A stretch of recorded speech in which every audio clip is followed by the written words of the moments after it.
usted resuelve este asunto del señorío de Jesucristo? Acompáñenos. Le invito a abrir la palabra de Dios en Romanos capítulo 14, y en un momento empezaremos a leer en el versículo 7. Romanos capítulo 14. La autoridad del reino empieza cuando el rey es supremo. Todo hijo de Dios, cuando nace de nuevo, nace para ganar. Dios quiere que viva con autoridad, con la autoridad del reino. El mundo, la carne, el diablo no deben tener dominio sobre un hijo de Dios. Dios nos ha hecho reyes y sacerdotes, y la Biblia dice: mas a Dios gracias, el cual nos lleva siempre en triunfo en Cristo Jesús. Pero no puede haber dominio ni reinado en esta vida hasta que nos sometamos a la autoridad que Dios ha puesto sobre nosotros. Y esta se resume en estas palabras: Jesús es Señor. Amén. Jesús es Señor. La autoridad del reino nunca se otorga a los rebeldes. Y si se rebela contra el rey, nunca conocerá la autoridad del rey en su vida. Por favor, leamos Romanos capítulo 14, empezando con el versículo 7. Porque ninguno de nosotros vive para sí, y ninguno muere para sí. Esto quiere decir que no somos independientes o autónomos. Ninguno muere para sí mismos. Pues si vivimos, para el Señor vivimos, y si morimos, para el Señor morimos. Así pues, sea que vivamos o que muramos, del Señor somos, porque Cristo para esto murió y resucitó, y volvió a vivir para ser Señor, así de los muertos como de los que viven. Pero tú, ¿por qué juzgas a tu hermano? O tú también, ¿por qué menosprecias a tu hermano? Porque todos compareceremos ante el tribunal de Cristo, porque escrito está: vivo yo, dice el Señor, que ante mí se doblará toda rodilla, y toda lengua confesará a Dios. De manera que cada uno de nosotros dará a Dios cuenta de sí. Lo que había pasado es esto. En la iglesia de Roma, los creyentes habían empezado a juzgarse entre sí. Estaban criticándose acerca de cosas donde habían opiniones válidas y diferentes, acerca de días, dietas, conductas particulares. Y lo que el apóstol Pablo dijo en este capítulo que habla acerca de estas cosas que son dudosas fue lo siguiente: por favor, quiten su mirada de los demás, dejen de juzgar, dejen de criticarse entre sí. No es su opinión acerca de ellos la que cuenta, ni lo que ellos piensan de usted lo que cuenta. Recuerde esto: usted pertenece a Jesús. Él es Señor. Él es Señor. Es por eso que Él lo puso en medio de este pasaje. Una de las peores cosas que podría pasar en la iglesia es que quitemos nuestra mirada de Jesús y la pongamos en los demás. Amén. Jesús es Señor. Si vivimos o si morimos, pertenecemos a Jesucristo, porque Él murió y resucitó de nuevo, y por eso Él es Señor. ¿Qué significa la palabra Señor? La palabra Señor significa el que tiene el poder absoluto, la autoridad absoluta, el que es dueño, amo, y ese es el Señor Jesucristo. Permítame decir esto: la verdad fundamental del Nuevo Testamento es que Jesucristo es Señor. Entender eso es la clave fundamental para conocer y ejercer la autoridad del reino. A Jesucristo se le llama Señor nada menos que 747 veces en el Nuevo Testamento. Usted dirá: Pastor Rogers, si eso es verdad, creo que lo haré Señor. Es demasiado tarde para eso. Él ya es Señor. Hechos capítulo 2, versículo 36. Sepa pues ciertísimamente toda la casa de Israel, que a este Jesús, a quien vosotros crucificasteis, Dios le ha hecho Señor y Cristo. Usted no puede hacerlo Señor. Lo único que usted puede decidir hoy es, primero, reconocería su señorío, y dos, se postrará ante Él, ¿no es cierto? Él ya es Señor. Permítame hacer dos preguntas. La primera pregunta: ¿cree que Jesucristo es Señor? La segunda pregunta: ¿se ha entregado usted al señorío de Jesucristo? ¿Es Él Señor de todo lo que usted tiene y de todo lo que hace? ¿Es Él Señor de sus pensamientos? ¿Es el Señor de su lengua? ¿Es el Señor de su temperamento? ¿Es el Señor de su tiempo? ¿Es el Señor de su testimonio? ¿Es Él Señor? Ahora deseo que pensemos en tres cosas. En primer lugar, quiero que usted piense acerca de la demanda redentora de su señorío. Anótelo: la demanda redentora de su señorío. ¿Cómo afirma que es el Señor? Porque Él murió por nosotros. Mire el versículo 9. Porque Cristo para esto murió y resucitó y volvió a vivir, para ser Señor así de los muertos como de los que viven. Jesús murió para reclamarnos como Señor. Cuando Él murió por nosotros, estaba redimiéndonos, comprándonos. ¿Por qué es Él Señor? Versículo 9 dice, porque Él murió por nosotros. El sangriento Calvario dice que Él es Señor. Él lo ha comprado. Usted no se pertenece. Él lo redimió con la plata de sus lágrimas y el oro de su sangre. Permita que esta verdad entre en su corazón. Jesucristo lo compró a usted. Lo redimió a usted con su sangre. Y usted no tiene ningún derecho. Escuche. No tiene ningún derecho en lo absoluto de hacerse llamar cristiano si Jesucristo no es Señor de su vida. Ningún derecho. Verá, usted se salva al creer que el Señor Jesucristo es Señor y entregarse a ese señorío. Romanos 10, versículos 9 y 10. Que si confesares con tu boca que Jesús es el Señor y creyeres en tu corazón que Dios le levantó de los muertos, serás salvo. Porque con el corazón se cree para justicia, pero con la boca se confiesa para salvación. Hoy escuchamos tanto acerca de recibir a Cristo como su Salvador. ¿Sabía que eso no es lenguaje neotestamentario? La Biblia no habla acerca de recibir a Cristo como su Salvador. Él es Salvador. Usted recibe a Cristo, quien es también Señor.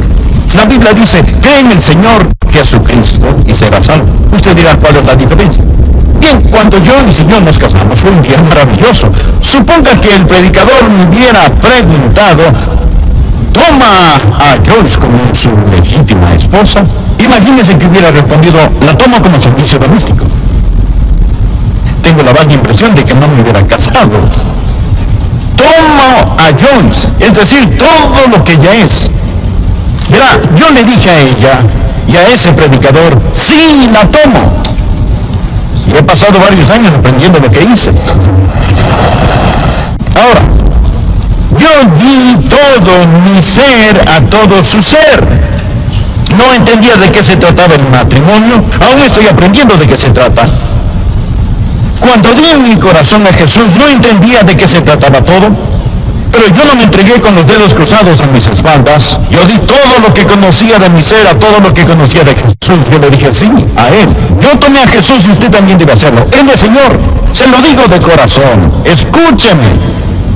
No crea que la salvación es como una línea de la cafetería donde usted dice, hoy tomaré un poco de salvación, pero nada de señorío, gracias. Jesucristo, el Señor. Que si confesares con tu boca que Jesús es el Señor y creyeres en tu corazón que Dios lo levantó de los muertos, serás salvo. Y usted no puede tener lo que Él da a menos que acepte quién es Él. Él es Señor. Ahora, amigo, uno de los más grandes predicadores ha sido Carlos Haddon Spurgeon. Vale la pena escuchar lo que él dijo.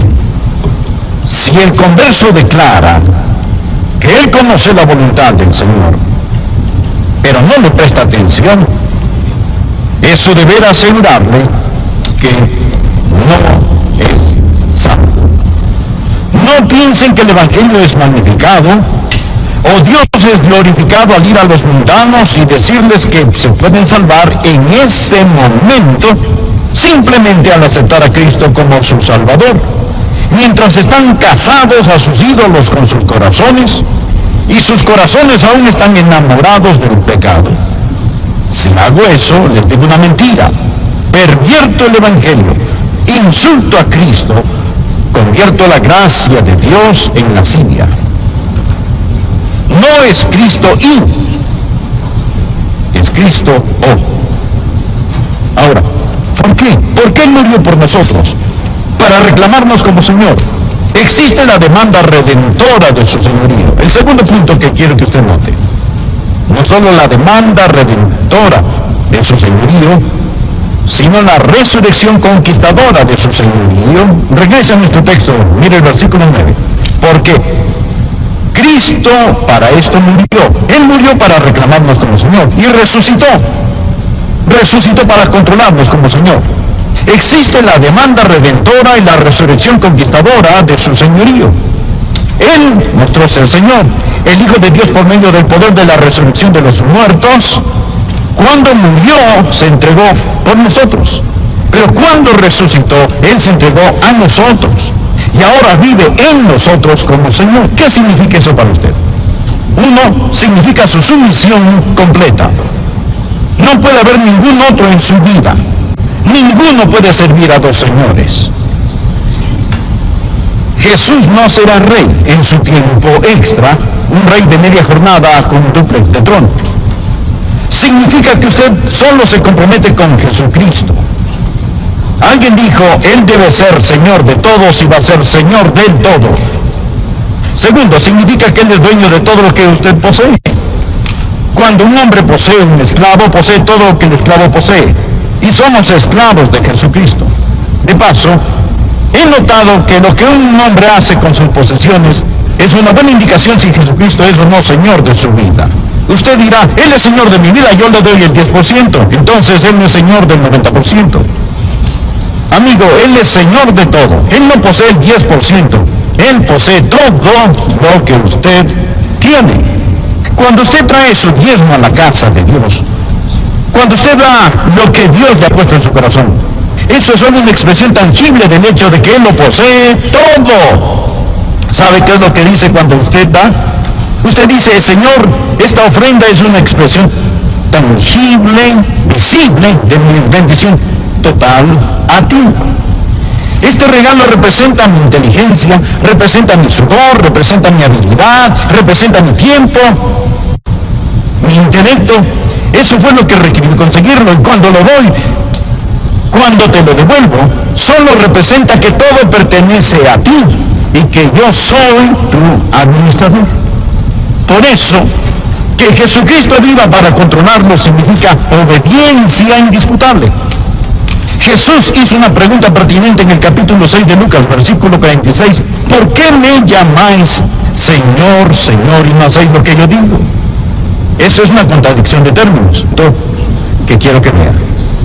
No solo existe la demanda redentora de su señorío y la resurrección conquistadora, sino también debe haber la confesión real de su señorío. Pablo continúa diciendo en este capítulo que llegará el día cuando todos nos arrodillaremos y confesaremos que es Señor. El verso 11, porque escrito está, vivo yo, dice el Señor, que ante mí se doblará toda rodilla y toda lengua confesará a Dios. Usted confesará a Cristo como Señor. Verá, si no lo hace en este mundo, lo hará en otro mundo. Ponga en su margen Filipenses 2, versículos del 9 al 11. Me fascina esto. Habla de Jesús que dejó el cielo, caminó las polvorientas playas de Galilea, colgó en agonía en una cruz.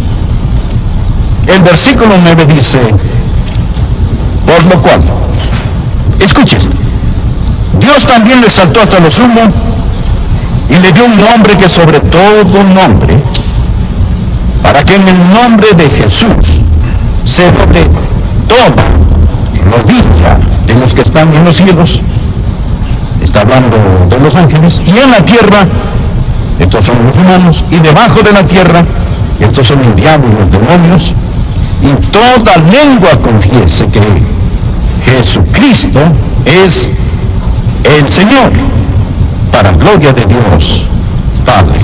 Es un hecho futuro histórico que todo ser creado un día confesará que Jesús es el Señor. Esto no significa que sean salvos, mas un día lo confesarán como Señor. Los santos de todas las edades se arrodillarán ante Jesucristo. Noé dirá Jesús es Señor. Moisés dirá Jesús es Señor. Abraham dirá Jesús es Señor. Isaac dirá Jesús es Señor. Jacobo dirá Jesús es Señor. Isaías, Ezequiel, Daniel, al unísono dirán Jesús es Señor. Todos los reyes y gobernantes que hayan vivido se arrodillarán y dirán, Él es Rey de Reyes y Señor de Señores. Un día finalmente el mismo Satanás inclinará su cabeza y dirá, Jesucristo es el Señor. Toda lengua confiese que Jesucristo es el Señor. Pero esto es lo maravilloso. Nosotros no tenemos que esperar hasta morir para decir que Jesús es Señor. Si fueran a hacerme una operación y decirme, Adrián, te vamos a cortar la lengua, si tienes algo que decir es mejor que lo digas ahora. Solo tienes confirma a los santos. Cuando usted hace un hábito de confesar el señorío de Cristo, ayudará a que su fe crezca. La confesión fortalece la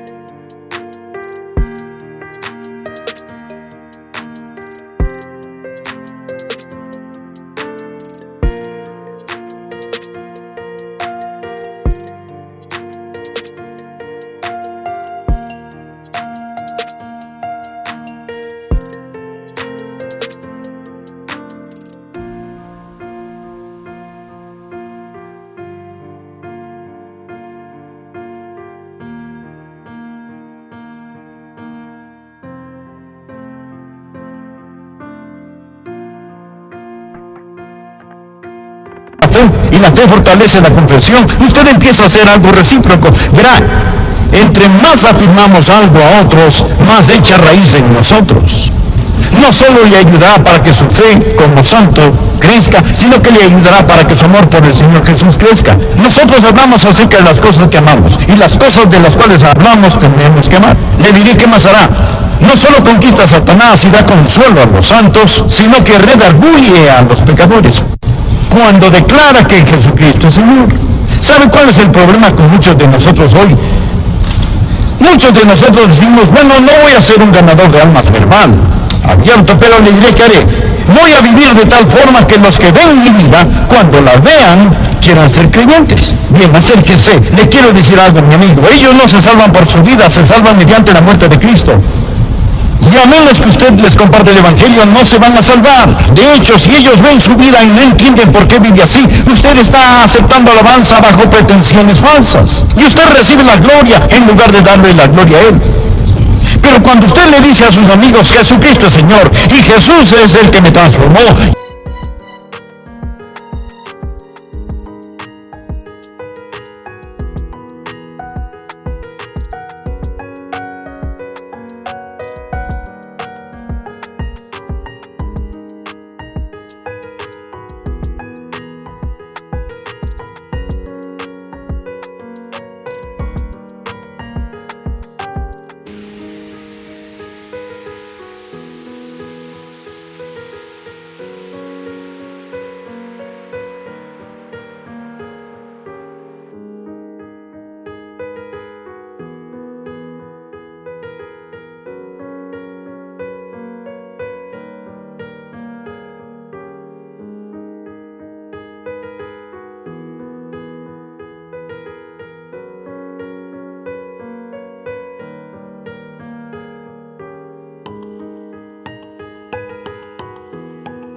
el secreto de mi vida es Jesucristo, quien vive en mí, entonces, amigos, las personas van a reconocer sus pecados. Escucha, amigos, ¿quieren autoridad del reino? ¿Le gustaría que Dios vierta su vida y su fuerza en usted? Permítame decirle que la autoridad del reino no es para los rebeldes. Usted nunca será sobre hasta que esté bajo autoridad. Usted debe estar bajo el señorío absoluto de Jesucristo. Y no se avergüence de este, ni le tenga miedo. Uno de estos días toda lengua confesará, toda rodilla se doblará y confesará. ¿No cree que ya es tiempo que lo confesemos? Escúchame, ¿no cree que ya es tiempo ahora mismo que tengamos un servicio de coronación? En este momento, en su corazón y en su vida, doble su rodilla y diga que Jesucristo es Señor. En todo corazón y en toda vida humana existe un trono. Si el yo está en el trono, Cristo está en la cruz. Si el yo está en la cruz, Cristo está en el trono. ¿No le gustaría tener un servicio de coronación y decir, Jesucristo es Señor de mi vida? Y entonces, amigo, cuando usted se enferme y llegue la hora de morir, cuando las aguas de la muerte mojen sus pies, ¿no sería maravilloso decir Jesucristo el Señor? Y cuando suene la trompeta y las tumbas entreguen los muertos y los cielos se abran y el Señor Jesús desciende en toda su gloria, ¿no sería maravilloso levantarse en la resurrección y decir Jesucristo es Señor? Y cuando los redimidos de todas las edades estemos juntos alrededor de ese trono y los ángeles, los principados y los poderes se postren ante él, ¿no sería maravilloso? ¿No sería maravilloso unirse a todos esos redimidos y mirar al que tiene las manos con las cicatrices de los clavos y confesar, él